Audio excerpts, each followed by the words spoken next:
उसका पति उसका बहुत ख्याल रखता था, उसके लिए महंगी महंगी चीज़ें लेकर आता था, जबकि उसकी इतनी औकात नहीं थी। वह हैरान हो जाती कि इतना सब कुछ कहाँ से लेकर आता है, और एक काम वो बहुत ही अजीब करता है, उसे बहुत खुश कर देता। उसके लिए उसकी पसंद की चीज़ और खाना लेकर आता, लेकिन खुद रात होते ही दूसरे कमरे में जाकर सो जाता। वह हैरान होती कि अगर उसे उसकी इतनी ही परवाह है कि वह उसके लिए इतनी अच्छी चीज़ें लेकर आता है, तो फिर उसे उसमें दिलचस्पी क्यों नहीं? वो उसके पास क्यों नहीं बैठता? उसकी बात क्यों नहीं सुनता? उसके साथ उसका रवैया नॉर्मल क्यों नहीं है? वह एक रात पहले ही दूसरे कमरे में छुप गई, ताकि जब वह वहाँ पर आए तो उसे पता चल जाए कि आखिर इस कमरे में क्यों आता है, उसके पास क्यों नहीं बैठता। तब उसने अपने पति को ऐसी हरकत करते हुए देखा कि उसने अपने कानों को हाथ लगा लिया। उसका नाम गीता है। वह बहुत ही ज़्यादा खूबसूरत थी। उसकी भाभी को उसकी खूबसूरती से बड़ी नफरत थी। वह कहती थी कि तेरा हुस्न तो एक दिन मिट्टी में मिल जाएगा। वह बोलती थी कि भाभी, मैंने आपका क्या बिगाड़ा है? उसकी माँ जिंदा थी, उसके पापा इस दुनिया में नहीं थे, लेकिन जब तक उसकी माँ थी तब तक उसके घर में उसकी हुकूमत चलती थी। उसके भाई को भी उससे नफरत थी। वह कहता था कि तुम मेरी बीवी के साथ मुकाबला मत किया करो।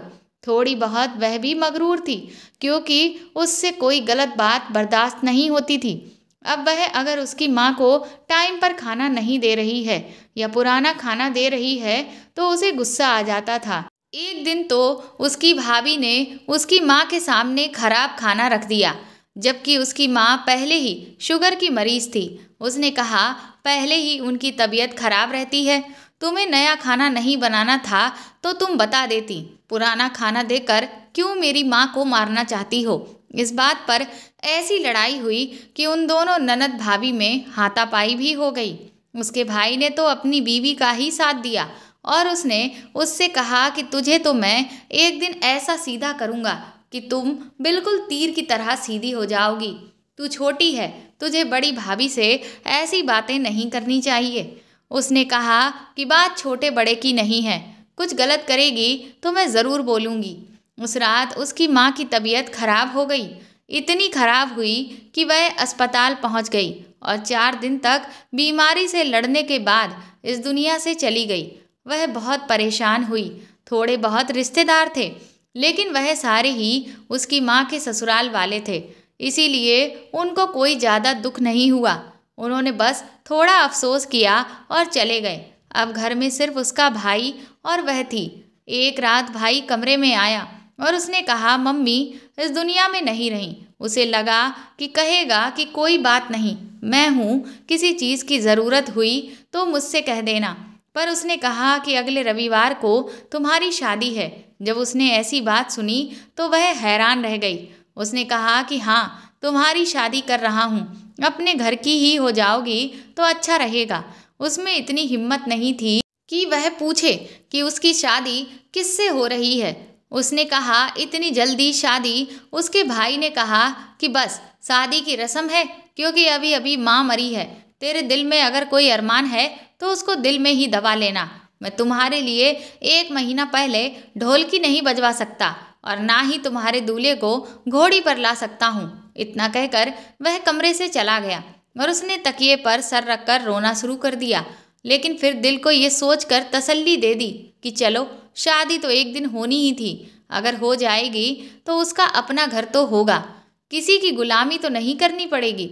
भाभी से तो जान छूट जाएगी, वरना किसी और तरह से तो भाभी से जान नहीं छूट सकती। यही सोचकर वह भी दिन गुजारने लगी। लेकिन शादी वाले दिन ये देखकर हैरान रह गई कि उसके भाई ने उसकी किस किस्म के इंसान से शादी तय की थी। शायद इसमें भी उसकी भाभी की कोई चाल थी, क्योंकि जब भी लड़ाई होती थी उसकी भाभी दुश्मन बन जाती थी। उसे लगता था कि वह किसी दिन ज़रूर ही उससे बदला लेगी, और आज उसने यही किया था। वह कामयाब हो गई थी, क्योंकि उसका दूल्हा तो अजीब सी हालत में बैठा था। उसे देखकर कोई बच्चा भी अंदाज़ा लगा सकता है कि वह कोई नॉर्मल इंसान नहीं था, बल्कि एक पागल था, क्योंकि उसने हाथ में टॉफ़ियाँ पकड़ी हुई थी। जिसको वह खा रहा था। बाल तो उसके बिखरे हुए थे, कपड़े तो उसने नए पहने थे, लेकिन इतने गंदे कर लिए थे कि जैसे कोई छोटा बच्चा मिट्टी खेलता है तो उसके कपड़े गंदे हो जाते हैं। यही उसका दूल्हा था। सबको पता चल गया कि वह तो पागल है। मोहल्ले से भी कुछ औरतें आई हुई थीं, क्योंकि रिश्तेदार तो थे नहीं। उन्होंने भी ये कहना शुरू कर दिया कि गीता का दूल्हा तो पागल है। ये क्या कर दिया भाई भाभी ने, बहन पर इतना बड़ा जुल्म कर दिया। माँ क्या मरी, इनकी तो आंखें सफ़ेद ही हो गईं। पागल के साथ इतनी प्यारी लड़की की शादी करवा दी। जब उसकी शादी हो चुकी थी, उसके बाद उसने अपने दूल्हे को देखा था। अब तो विदाई होने वाली थी। उसकी आंखों में आंसू आ रहे थे। वह रोना चाहती थी, लेकिन रो भी नहीं सकती थी। वह रोती तो उसके आंसू कौन देखता। उसे उसकी माँ की याद आ रही थी। उसकी माँ अगर आज जिंदा होती तो उसके साथ ये सब कुछ कभी ना होता। उसकी भाभी ने ही उसके भाई को भड़काया था।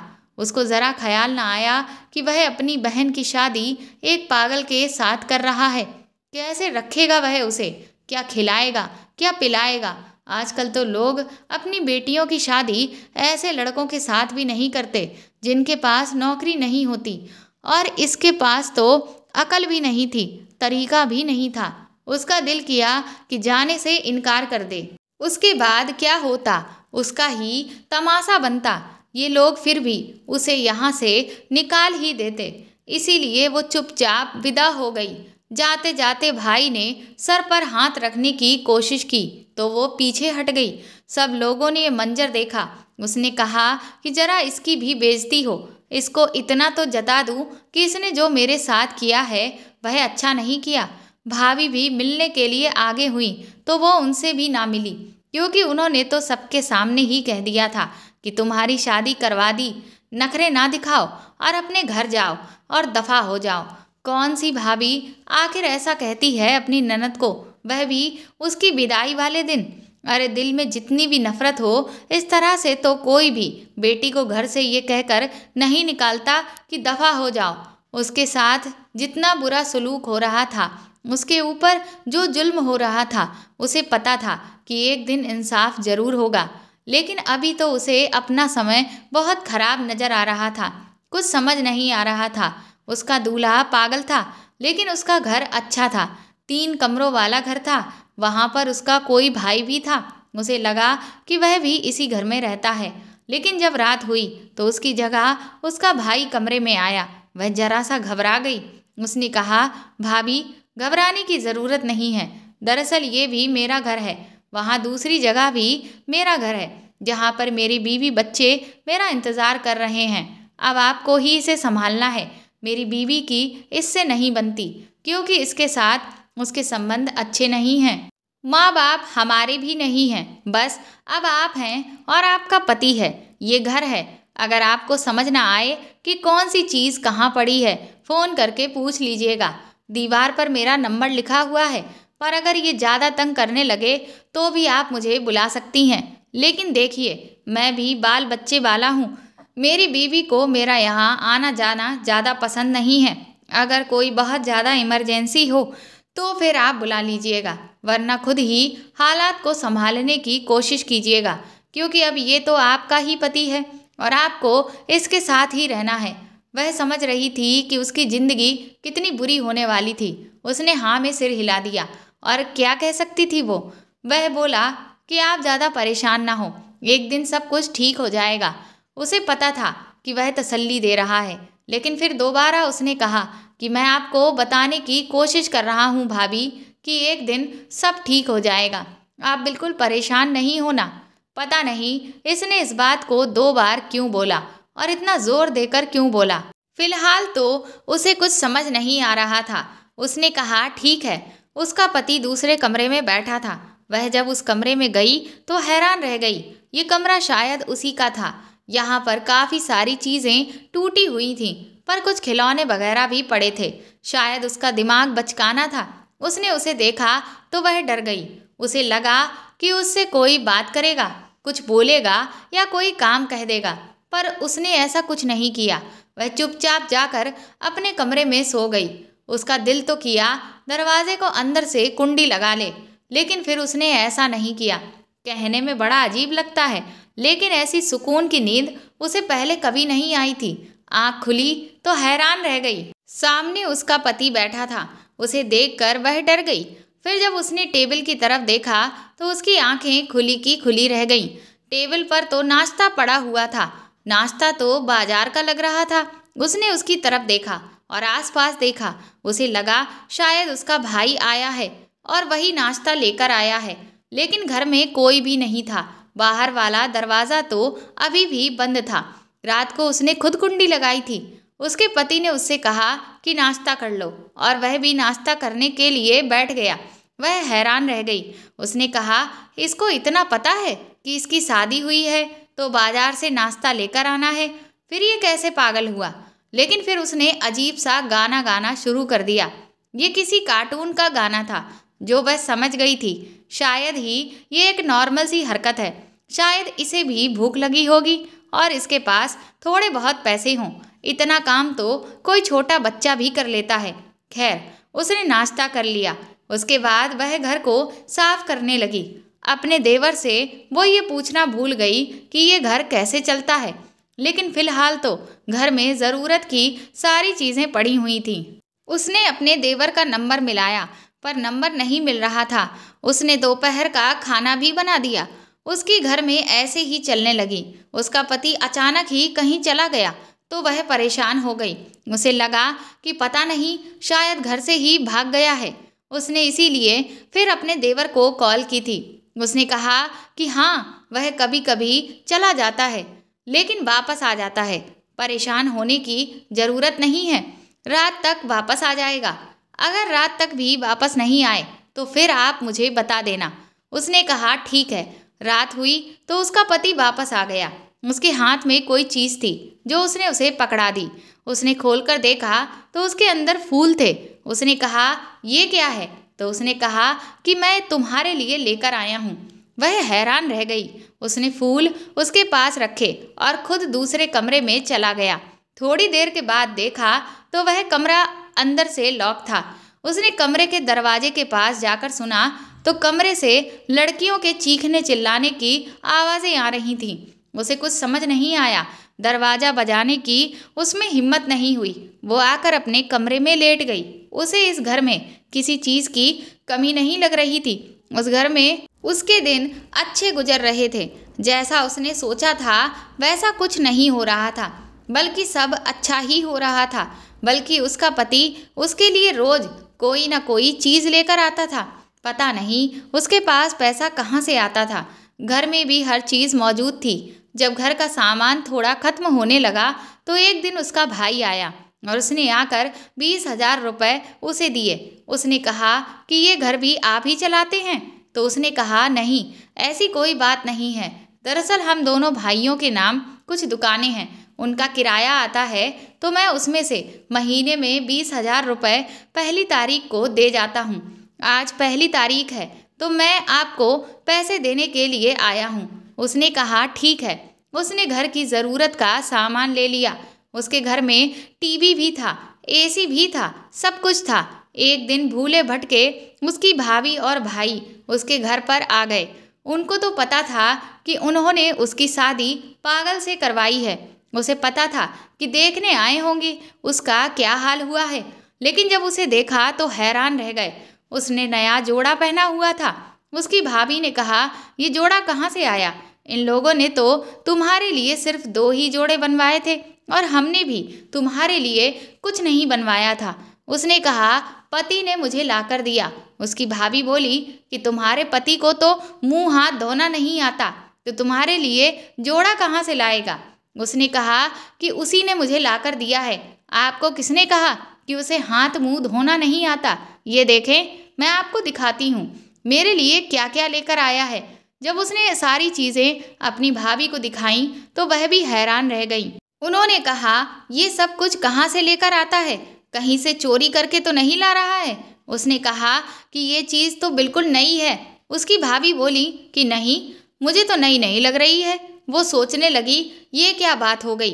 फिर वो समझ गई कि उसकी भाभी का तो ऐसा हो गया है जैसे तीर निशाने पर नहीं लगा।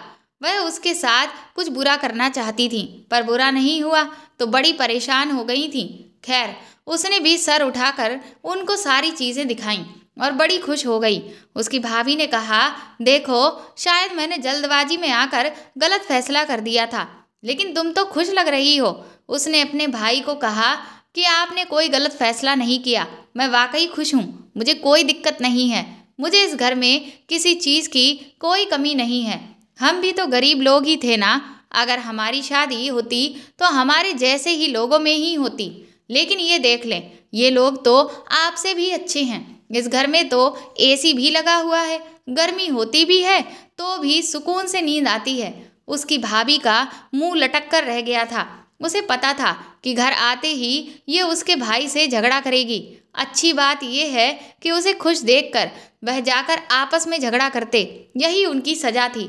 उसका पति उससे कोई बात नहीं करता था, उसके लिए चीज़ें भी लेकर आता था, उसका ख्याल भी करता था, उसका ध्यान भी रखता था। एक दिन वह जा रही थी कि उसके पाँव पर किसी चीज़ से चोट लग गई तो उसने उसके पाँव पर पट्टी बांधी, लेकिन रात होते ही वह दूसरे कमरे में चला जाता था और अंदर से लॉक लगा लेता था।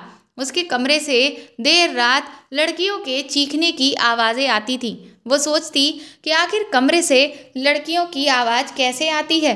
उसे कुछ समझ नहीं आता कि उसके पति के कमरे में देर रात लड़कियां कहाँ से आती और वो उनके साथ ऐसा क्या करता कि वो इतना चीखती चिल्लाती हैं।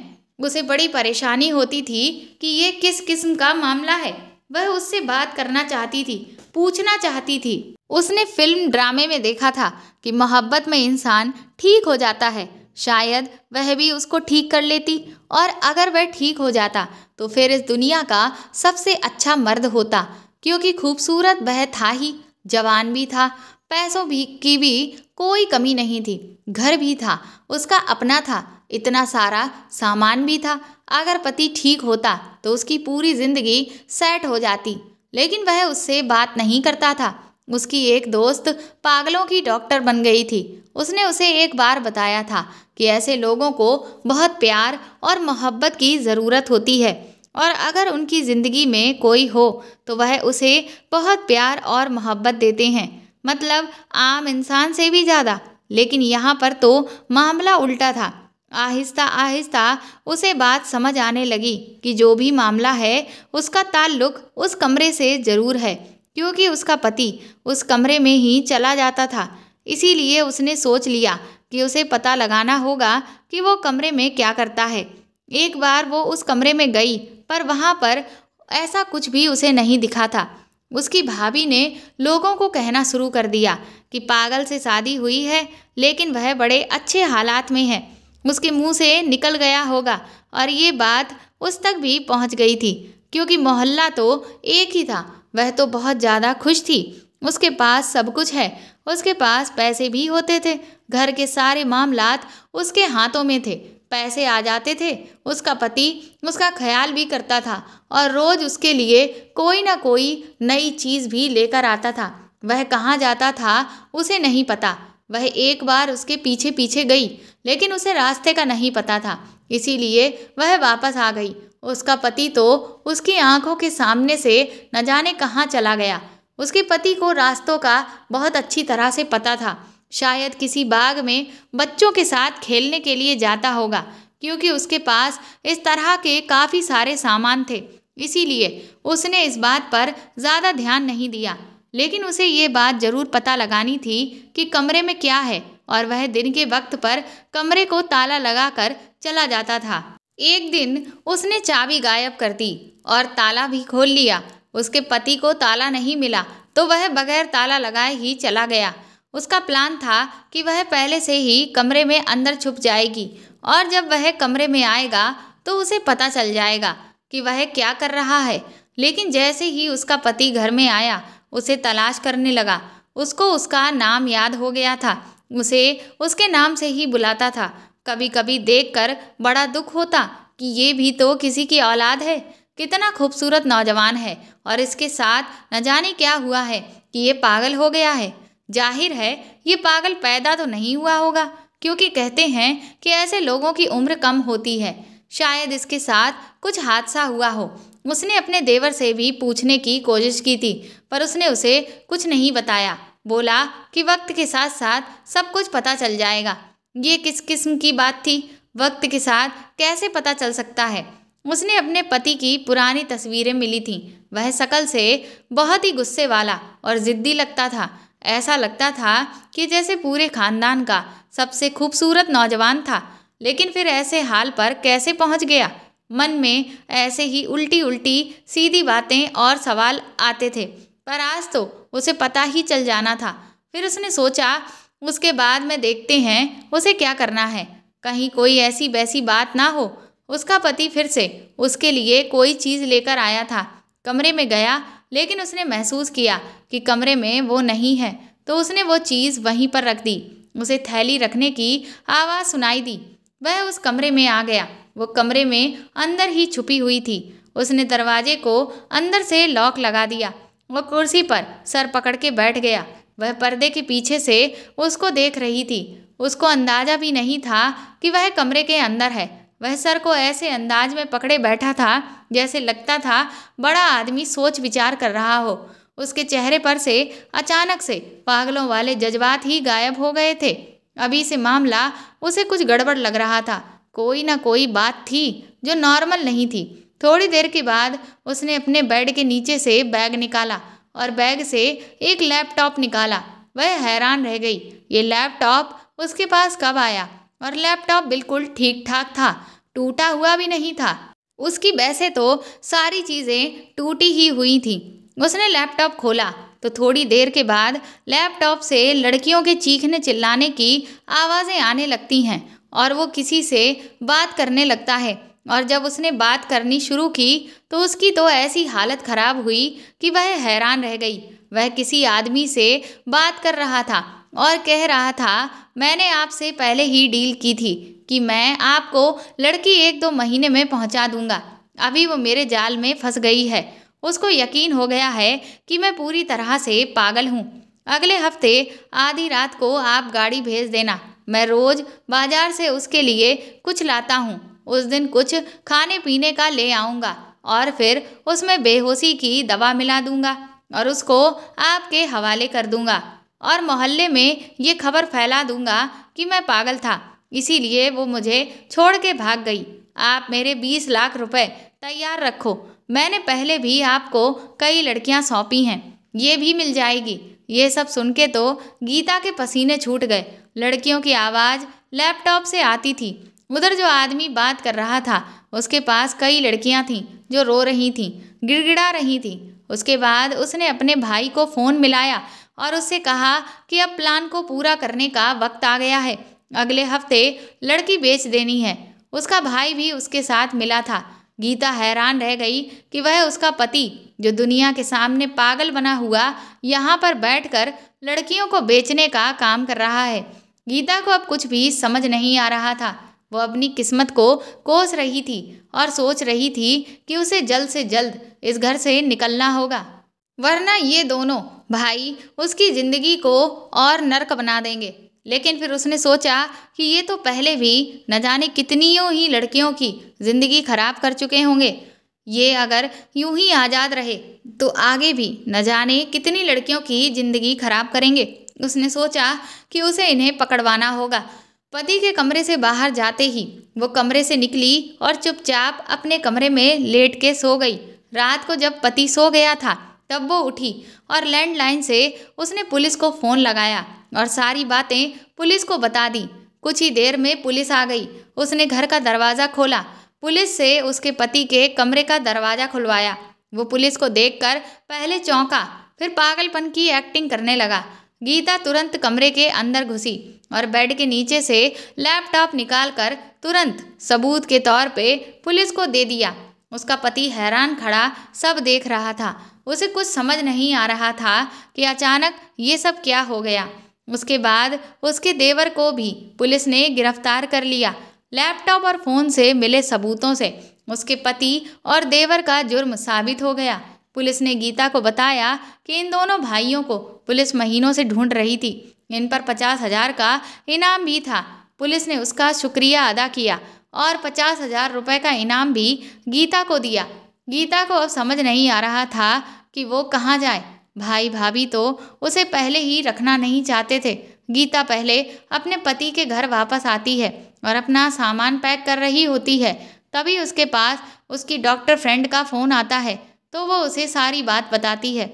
उसकी फ्रेंड उसे आइडिया देती है कि वो उसके पास आ जाए और इनाम के जो रुपए हैं उससे नर्स का कोर्स कर ले।